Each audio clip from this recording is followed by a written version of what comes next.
Do you understand how a blockchain with no central authority is able to keep your completely digital tokens from being copied or stolen? The answer is by using a consensus mechanism. A consensus mechanism is what allows all the different data storage sites around the world to reach consensus or agreement on what transactions are valid and which ones are not. And more importantly, it blocks someone from trying to cheat the system. In a blockchain, you work with others that you don't necessarily know or trust. And so we use math and computer programs to create this trust. And there are many different ways to do that. So let's get started in explaining the consensus mechanisms. Welcome in, guys. David Totaro from cryptotutorials.org. Did you know that besides the common methods you may already know for consensus, there are nearly a dozen active methods being used by different blockchains? Some are just a minor tweak, but others are revolutionary. I'm going to skim over a bunch of these different methods and share with you the pros and cons of each.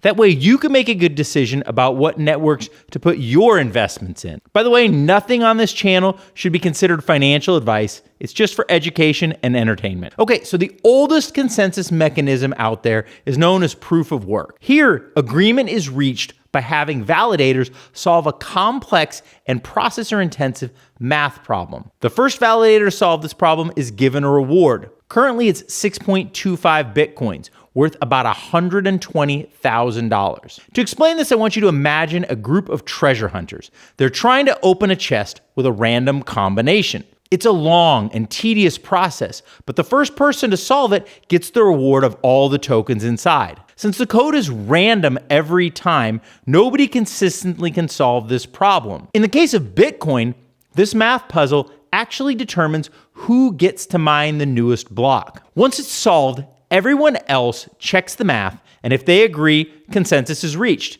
That means all the transactions in that block are valid. By requiring them to do all of this work and energy, it eliminates most of the cheaters, because that's just way too hard. If you put in all that work to solve the puzzle and then try to cheat by putting false data on there, everyone else is going to know when they double check your work, and you'll lose that big reward of 6.25 Bitcoin. This is proven to be a very, very secure method of reaching consensus, but it has created other problems. As the value of Bitcoin has increased, so has the competition for that puzzle. As a result, the puzzles have become more and more difficult to solve. Currently, the race to solve each puzzle uses 2 million kilowatt hours of electricity. For reference, the average US household uses 900 kilowatt hours per month. This is why blockchains have gotten the reputation as an environmental nightmare. The next largest consensus mechanism is known as proof of stake. Ethereum recently merged its chain to proof of stake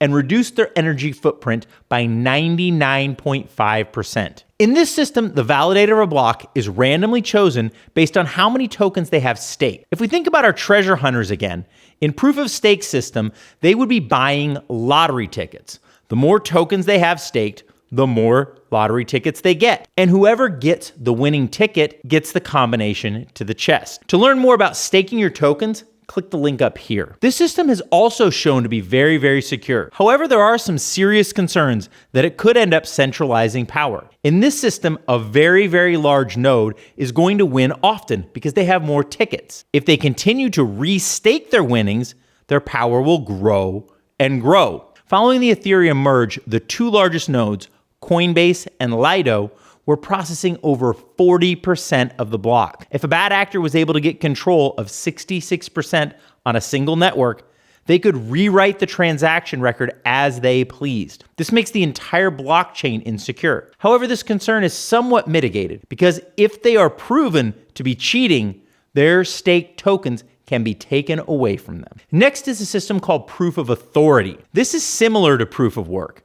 However, validators are not just approved based on their holdings, but their reputation also. Binance Smart Chain operates under this system, with 21 validators being chosen by the many community members. Similar to our proof of work treasure hunters, they also win a lottery for the combination needed to validate the next block. However, in this case, many people pool their tokens with just those 21 people. Each of these is a high-quality node, and they work together instead of competing. The result is very, very fast transactions. But the problems with this method are twofold. First of all, a central authority who approves these nodes has a lot of power, and they could actually pressure the nodes into changing blockchain records. While it didn't end up happening, this was discussed following a recent hack, and it became very concerning to BSC holders. Second, with only 21 nodes, a network problem with a few of them could cause a massive slowdown to the entire system. That's why blockchain users feel safer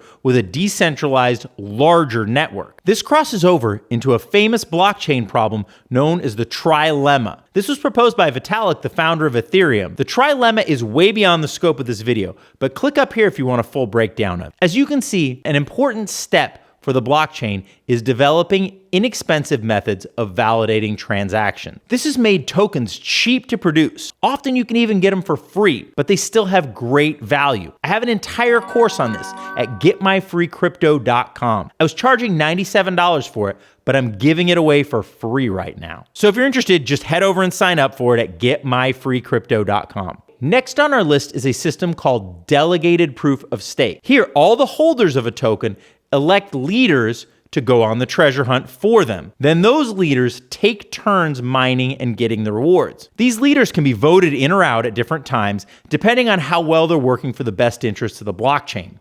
While this is a highly efficient system, problems arise since whales can choose to vote themselves in as miners, then hold enough votes on their own to stay in power, even though they might be working for their own self-interests instead of the best interests of the blockchain. Solana uses this system, and it's resulted in some significant security and centralization problems. Another mechanism out there is called proof of capacity. Here, our treasure hunters all agree to store some data on their servers or even their home computers in exchange for a chance to become the next validator and win the rewards. From time to time, the network goes back and checks that that information is accurately being stored on their computers.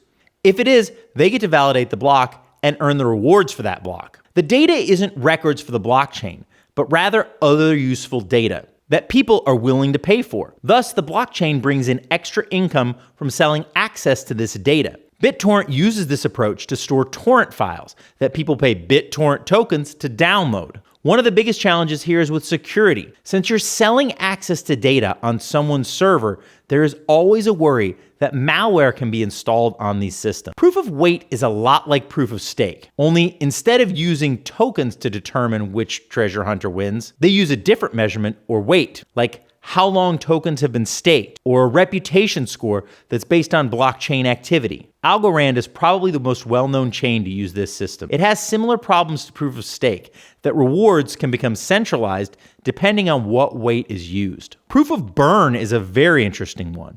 Here, treasure hunters have to burn or destroy tokens in order to get a chance to win more tokens. The more tokens they burn, the better their chances become, which creates a deflationary mechanism for the token overall. SlimCoin uses this mechanism, and while it's fairly energy efficient, it's often criticized for this mint and burn circle that seems pretty wasteful. The big problem is that it hasn't been tested at scale yet. Also, the networks haven't been very transparent about who's burning and how much, leading to a lack of trust. Just to let you know, I'm doing deep dive research on every facet of blockchains and crypto, from basic concepts like consensus to complex trading techniques and DeFi investing strategies. Then I'm condensing it and packing it into simple to follow tutorials like this. There's no better time to learn about crypto than right now and get ready for the next big bull run. So make sure you subscribe. I'd also appreciate it if you click the like button for any of the videos that teach you something new. Fair enough?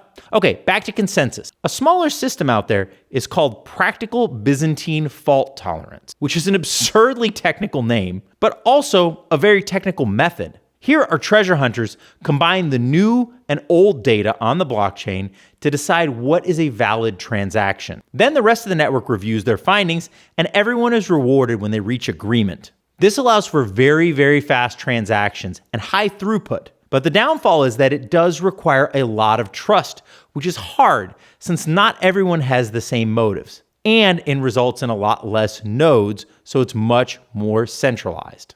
The biggest user of this system is HyperLedger. A similar system that's a little more popular is called Unique Node List. This is a centralized system where the blockchain admins make a list of trusted treasure hunters. Then the chain feeds them all transactions that they approve or deny. Each gets a tiny bit of treasure for every transaction they look at.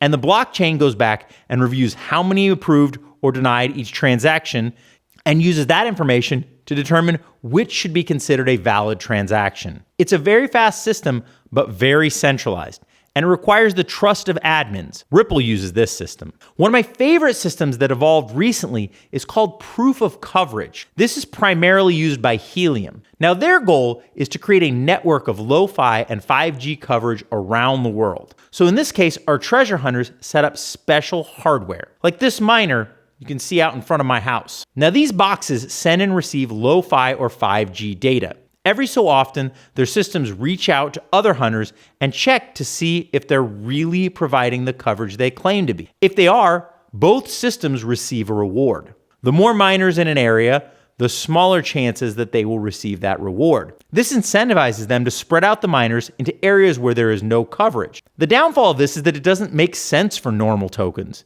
It works for Helium because the lo-fi and 5G devices talk to each other over great distances. Oh, and an exciting note, it looks like Helium is going to move their network to Solana, opening up smart contracts. If you want to learn more about this, click up here.